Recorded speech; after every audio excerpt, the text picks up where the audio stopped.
quwwata illa billah. Hayyal falah.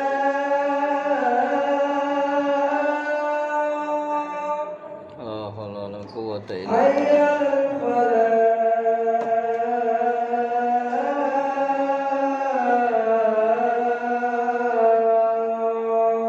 La haula wala quwwata illa billah. Allahu akbar.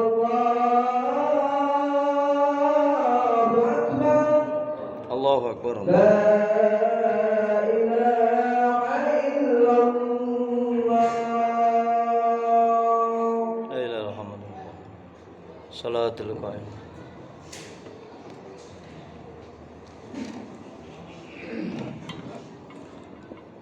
Alhamdulillahi Rabbil Alamin Alladhi faddalana ala kathirin min ibadihi al-mu'minin. Asyhadu an la ilaha illallah wahdahu la syarika lah, iyyahu na'budu wa iyyahu nasta'in. Wa asyhadu anna sayyidana wa nabiyyana Muhammadan abduhu wa rasuluhu al-mab'uutsu rahmatan lil alamin. Allahumma shalli wa sallim wa barik wa karim wa azim ala habibina wa syafi'ina wa qurrati a'yunina wa maulana Muhammadin wa ala alihi wa ashabihi ajma'in at-tahirin, amma ba'd. Fa ya ibadallah ibadat salatil jumu'ah rahimakumullah, usiyya wa iyyakum bittaqwallah ta'ati la'allakum tuflihun. Ya ayyuhalladzina amanu taqullaha haqqa tuqatih wa la tamutunna illa wa antum muslimun. Qala Allah ta'ala fi kitabil karim, wa billahi minasy syaithanir rajim. Ya ayyuhalladzina amanu qu anfusakum wa ahlikum nara.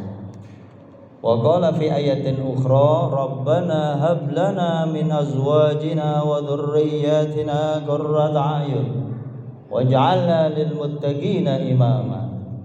Wa qala Rasulullah sallallahu alaihi wa alihi wasallam, khairukum khairukum li ahli. Khairun nisa idza nazartaha sarratka wa idza amartaha ata'atka wa idza ghibta anha hafizatha fi malika wa fi nafsiha. Sadaqallah wa sadaqa rasuluh. Ma'asyiral muslimin sidang Jumat rahimakumullah. Alhamdulillah Jumat berkah ini luar biasa. Kita bersyukur cuaca di sekitar Masjid Al-Hidayah Pamulang alhamdulillah sangat sejuk. Mudah-mudahan kesejukan ini sebagai barometer bahwa hari Jumat ini hari yang berkah, bahwa Jumat ini hari yang sangat-sangat diridhoi Allah Subhanahu wa taala, dan kehadiran kaum muslimin mengalahkan seluruh aktivitas perdagangan, perekonomian, perpolitikan, bisnis dan lain-lain hanya untuk tunduk kepada Allah. Ini dinilai sebagai amal ibadah di sisi Allah Subhanahu wa taala. Amin ya rabbal alamin. Bagian juga refleksi rasa syukur. Jadi syukur itu kalau konteksnya orang menjalankan ibadah itu bersyukur. Justru mereka orang yang enggak ibadah itu enggak bersyukur. Jadi bohong itu orang yang bilang saya bersyukur Pak Ustadz, ini enggak ibadah. Enggak beres itu syukurnya. Indikasi syukur itu mau ibadah. Apa itu ibadah? Jumat ini ibadah. Repot apapun, acara rapat apapun, bisnis apapun, acara penting apapun di sekolah, di masyarakat, bangsa, negara, semua segala level tunduk untuk menjalankan ibadah Jumat, saudara. Salawat salam kita sampaikan kepada baginda Rasulullah sallallahu alaihi wasallam. Hadirin sidang Jumat rahimakumullah, rukun khutbah yang penting supaya mengingatkan saya dan kita semua adalah peningkatan kualitas iman dan takwa. Nuansa pasca Idul Fitri itu peningkatan kualitas iman takwanya minimal banget, itu menjaga seluruh aktivitas Ramadan yang kemarin itu bisa dijaga di bulan-bulan yang lain, utama Syawal, Syawal meningkat amal ibadahnya. Andai tidak meningkat sama aja udah cakep. Bagaimana kita mempertahankan ibadah-ibadah Ramadan? Qiraatul Quran, sederhana aja. Ini Ramadan pergi, Quran pergi juga, nggak pernah dilihat. Nah, ini introspeksi kita. Kok mencintai Al-Qurannya hanya di bulan Ramadan? Baca, ikra. Karena dengan ikra Al-Quran itu pertama pendekatan diri kita kepada Allah lebih dekat. Yang kedua, pemahaman terhadap Al-Quran makin bagus karena kita membaca Quran sedikit-sedikit mengerti maknanya. Yang ketiga, kemudian diamalkan dalam kehidupan sehari-hari. Itu sudah. Hadirin sidang Jumat rahimakumullah. Tema saya singkat saja kesempatan mulia ini, karena khutbah itu bukan ceramah, agak berbeda. Maka saya ingin melihat perkembangan hiruk pikuknya era globalisasi, komunikasi, informasi, iptek, medsos. Itu udah luar biasa. Medsos sudah di tengah kita. Dulu Alvin Toffler dalam bukunya Future Shock, padahal itu abad 19, beliau mengatakan sekitar abad 21 nanti orang akan future shock-nya itu ada dibikin shock oleh medsos, Facebook, Instagram, WA. Subhanallah, ada yang canggih-canggih yang lainnya, coba dibuka sendiri. Kalau kita tidak kuat iman dan takwa, hancurlah orang-orang yang memegang medsos. Orang yang bermain Facebook aja nyari jodoh ada. Yang ada nanti ribet urusan. Nyari-nyari teman SD, teman mana gitu, dicari-cari kalau niatnya nawaitunya benar, kalau silaturahmi. Kalau nawaitunya enggak benar, akhlak bejat, rusak gara-gara Facebook Messenger. Facebook dibaca orang, kalau Messenger bisa face to face. WA juga demikian. WA juga bagaimana penggunaannya, bagaimana bervideo call yang benar. Video call yang sah, yang halal ya suami istri. Kalau perempuan ya pakai jilbab. Video call yang benar ya dengan rekan, dengan teman, sejenis lah terutama, tidak melanggar syariat. Bagaimana kalau video call itu digunakan laki-laki yang dia bukan saudara, bukan orang tuanya, bukan muhrim gitu ya, orang yang mahram, kan berbahaya video call. Kemudian dia dalam konteks tidak pakai jilbab, itu aja udah melanggar, apalagi lebih daripada itu. Naudzubillah subhanallah. Anak-anak kita yang di depan mata sudah main HP, menjadi peringatan besar untuk kita sebagai ayah, kepala rumah tangga. Kullukum ra'in, Anda pemimpin, kita semua ini pemimpin rumah tangga. Wa kullukum mas'ulun 'an ra'iyati. Kita akan diminta pertanggungjawaban. Tegur aja minimal. Nah, main apa? Bukalah sekali-kali handphone anak kita ini, buka. Ini anak kita kalau pakai PIN, istri pakai PIN, tanda tanya besar itu.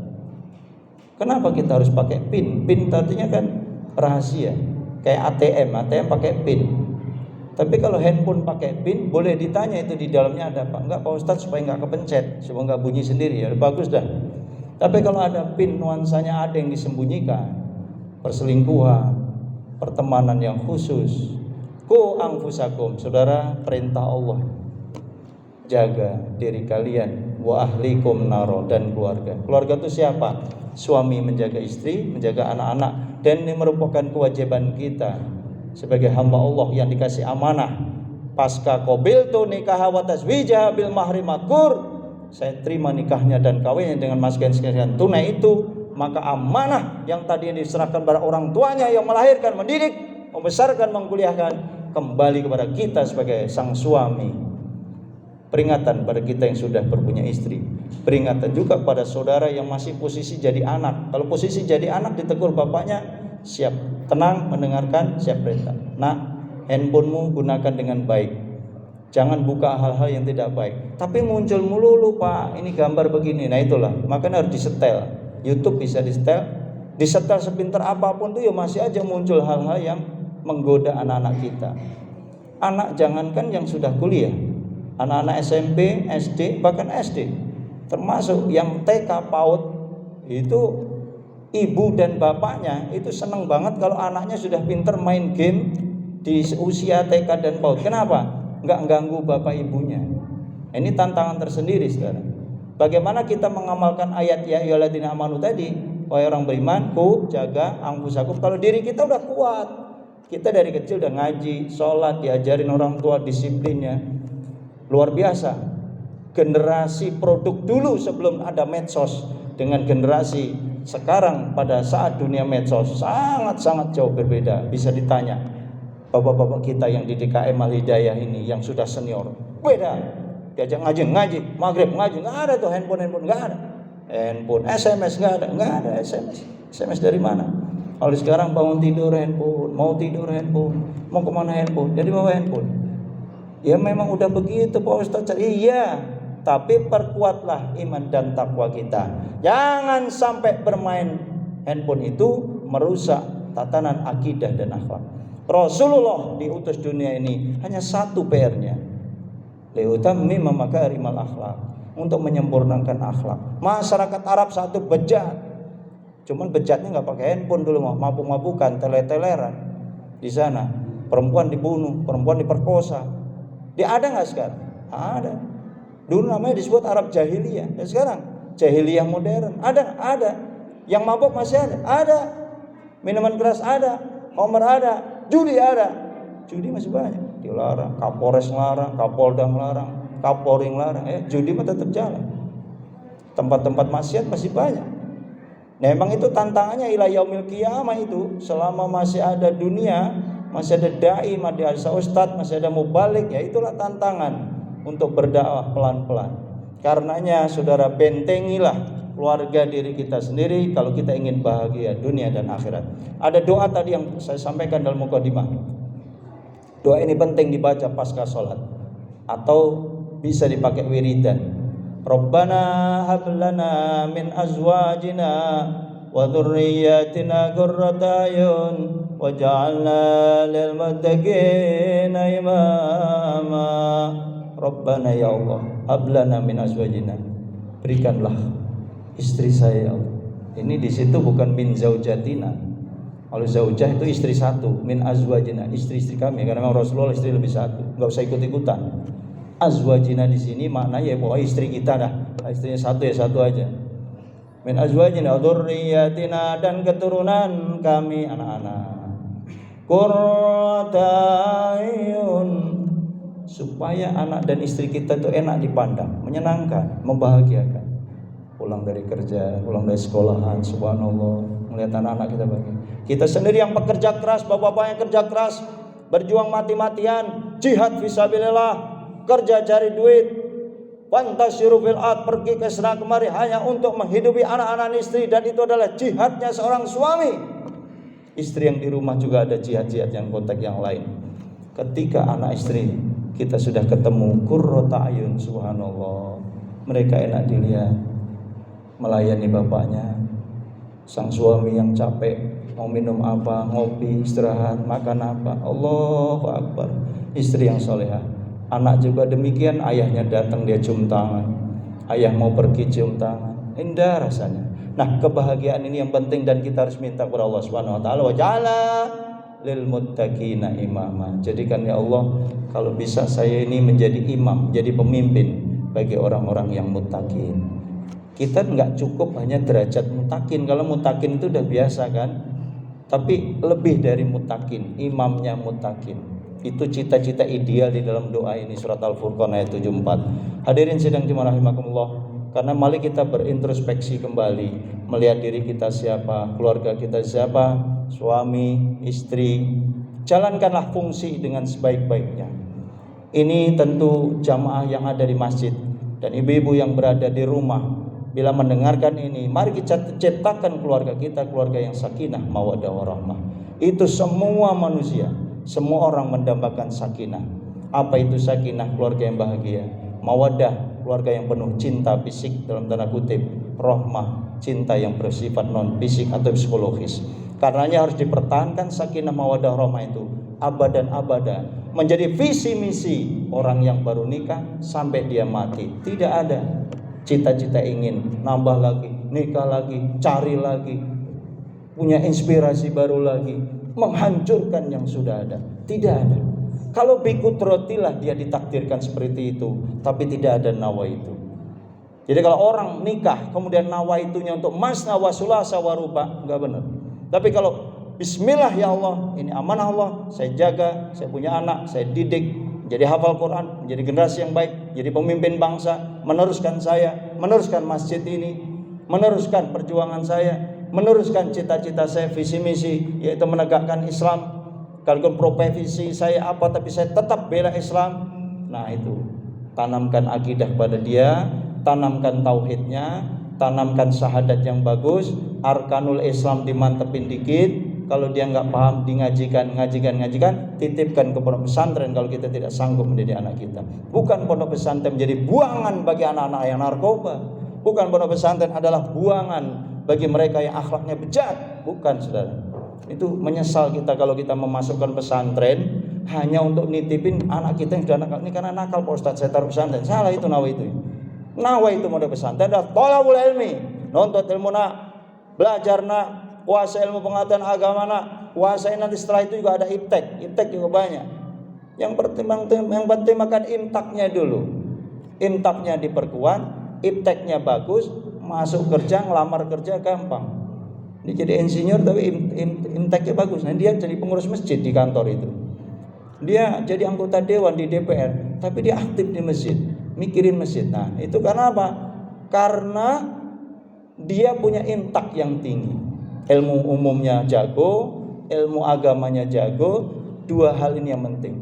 Nah, man yuridillahu bihi khairan yufaqihu fiddin. Siapa yang dikehendaki Allah, dia akhlaknya baik, emang dijadikan baik, pasti dia akan paham agama. Orang yang belajar agama enggak bisa-bisa, itu sebaliknya tadi, mungkin tidak yuridillahu bihi khairan.